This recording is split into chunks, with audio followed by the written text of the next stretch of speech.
Hello everyone, মেসেঞ্জারের মধ্যে দুটি ধামাকা আপডেট চলে আসে, যে আপডেটের ফলে কিন্তু আপনার সেই মেসেঞ্জারের মধ্যে আপনি যখন মেসেঞ্জার ইউজ করবেন বা ব্যবহার করবেন, আপনি যদি কাউকে কোনো একটা ছবি পাঠিয়ে দেন, সেটা কিন্তু 24 ঘন্টার মধ্যে কি হয়ে যাবে, ডিলিট হয়ে যাবে। অথবা একবার সে দেখতে পারবে, এর চেয়ে বারবার সে দেখতে পারবে না।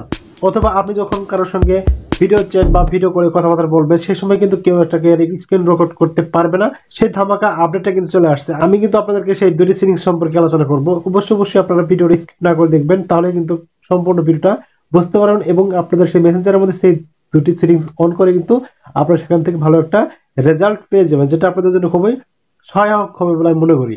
ওকে, তো আমরা এখন চলে যাবো স্ক্রিনটাতে একটু লক্ষ্য করুন। তো ফার্স্ট অফ অল যে কাজটা করতে হবে সেটা হচ্ছে ফেসবুক যে মেসেঞ্জারটা আছে, আপনাকে অবশ্যই এটাকে কি করতে হবে, এখন ওপেন করতে হবে এবং এটাকে অবশ্যই আপনাদেরকে আপডেট করে নিতে হবে। আপডেট যদি না করেন তাহলে কিন্তু এই অপশনগুলো আপনারা পাবেন না। এই জন্য আমি মনে করেন যে আমি যে কোনো একটা প্রোফাইলে প্রবেশ করবো, মনে করেন যে আমি এই প্রোফাইল প্রবেশ করলাম। এই প্রোফাইল প্রবেশ করার পরে মনে করেন যে আমি কি করবো, আমি এখানে একটা কিছু লিখবো। আমি এখানে একটা কিছু লিখবো অথবা কি করবো, একটা ছবি পাঠিয়ে দেবো। মনে করেন যে আমি একটা ছবি পাঠিয়ে দেওয়ার জন্য আমি এখানে ক্লিক করলাম। এখানে ক্লিক করার পরে মনে করেন যে আমি একটা ছবি পাঠিয়ে দেবো। মনে করেন যে এই ছবিটা পাঠিয়ে দিব। এই ছবিটা পাঠিয়ে দিব। এরপর দেখতে পাচ্ছেন এখানে একটু এডিট একটা অপশন চলে আসছে। আমি যদি কি করি, এডিটে ক্লিক করি, তাহলে দেখবেন যে এখানে একটা নতুন একটা লেখা চলে আসছে, এটা হচ্ছে কিপ ইন চ্যাট। এটা চলে আসছে। আসলে কিন্তু ইতিপূর্বে কিন্তু কিপ ইন চ্যাটটা কিন্তু ছিল না, যার জন্য কিন্তু আমরা এই অপশনটা খুঁজে পেতাম না। এখনো যদি আমি এখানে ক্লিক করি, এখানে ক্লিক করার পর দেখতে পাচ্ছেন আমি যখন এই ছবিটা যখন সেন্ড করে দিব, মনে করেন যে আমি কি করবো, এই ছবিটা সেন্ডে ক্লিক করলাম। এখানে ক্লিক করার সঙ্গে সঙ্গে কিন্তু এই ছবিটা কিন্তু সে কিন্তু একবারে দেখতে পারবে, দ্বিতীয়বার সে দেখতে পারবে না। এটা হচ্ছে আজকের আপডেট। কিন্তু এটা কিন্তু কি করতে হবে আপনাকে, এটা অবশ্যই আপনাকে এই দিকে লক্ষ্য রাখতে হবে যে আপনি যখন একটা ছবি পোস্ট করবেন সেই সময় কিন্তু আপনাকে কিপ ইন চ্যাট এখানে লিখতে হবে, তাহলে কিন্তু এটা কাজ করবে। স্যার কিন্তু কাজ করবে না। এছাড়া মনে করেন যে আপনার কাছে কি করতেছেন, আপনি যাচ্ছেন যে আপনি একটা মেসেজ পাঠিয়েছেন অথবা আপনি একটা চ্যাট বা একটা ছবি পাঠিয়েছেন, সেটা যেন 24 ঘন্টার বেশি তার কাছে না থাকে।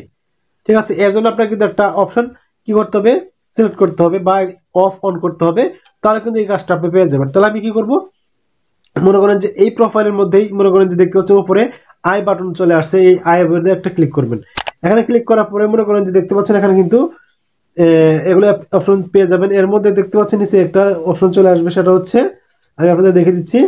দেখতে পাচ্ছেন লেখা আছে এখানে ডিসঅ্যাপিয়ারিং মেসেজ, অর্থাৎ আপনি যদি এখানে ক্লিক করেন, এখানে ক্লিক করে দেখতে পাচ্ছেন এখানে অফ লেখা আছে। আসলে প্রকৃতপক্ষে কিন্তু অফ লেখা থাকলে চলবে না, কিন্তু এখানে কিন্তু 24 আওয়ার্স রয়েছে। আপনি যদি এখানে 24 আওয়ার্স ক্লিক করেন, ক্লিক করার পরে যদি আপনি তার সঙ্গে কোনো চ্যাট করেন, তাহলে কিন্তু সে শুধুমাত্র 24 ঘন্টার পরে যে, যদি এখন 24 আওয়ার্স দিয়ে দেন, 24 ঘন্টা দিয়ে দেন, তাহলে কি হবে, তার কাছে কিন্তু সেই মেসেজটা 24 ঘন্টার মধ্যে শো করবে এবং পরবর্তীতে কিন্তু সেই মেসেজটা শো করবে না। এটা হচ্ছে দ্বিতীয় নম্বর আপডেট। আসলে প্রকৃতপক্ষে এই আপডেট দুটো হওয়াতে কিন্তু আমার কাছে খুব ভালো লেগেছে।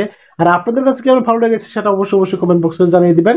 আর অবশ্যই যদি আর একটা কথা বলে রাখবো, সেটা হচ্ছে আপনি যদি আমার চ্যানেল নতুন দর্শক হয়ে থাকেন, তাহলে অবশ্যই চ্যানেলটা সাবস্ক্রাইব করবেন, পাশে থাকা বেল আইকন বাজিয়ে দিবেন, যাতে করে আমি ভিডিও আপলোড করার সাথে সাথে ভিডিওটা আপনারা পেয়ে যান। আর সবাই ভালো থাকবেন, সুস্থ থাকবেন।